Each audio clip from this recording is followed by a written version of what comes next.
வாழ்க வளமுடன். நான் ஜோதிடர் கணேசன் மாணிக்கம் பேசுகிறேன். என்னுடைய ஜோதிட நிலையம் அருணாச்சலா ஜோதிட நிலையம்னு வச்சுருக்கேன். நீங்கள் உங்களுடைய ஆதரவை தொடர்ந்து என்னுடைய ஜோதிட நிலையத்துக்கு அளிக்கிறது மிகவும் மகிழ்ச்சியாக இருக்குது.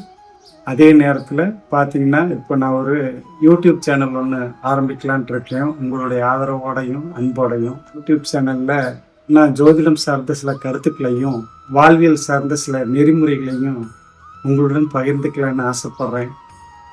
என்னுடைய சேனலுக்கு உங்களுடைய அன்பும் ஆதரவும் இன்றைக்கி கொடுக்குற மாதிரி என்றைக்குமே நீங்கள் கொடுக்கணும்னு நான் இறைவனிடம் வேண்டி விரும்பி கேட்டுக்கொள்கிறேன். அதே நேரத்தில் உங்களுக்கும் அந்த இறைவனுடைய பேரருளாலே உங்களுக்கு வெற்றியும் சந்தோஷமும் வாழ்வில் வளர்ச்சி அடைய வேண்டி விரும்பி கேட்டுக்கொள்கிறேன். என்னுடைய ஜோதிட நிலையத்தை நேரில் தொடர்பு கொள்ளும் போது என்னுடைய விலாசமும் ஃபோன் நம்பரும் டிஸ்கிரிப்ஷனில் கொடுத்துருக்கேன். பார்த்து நன்றி, வணக்கம்.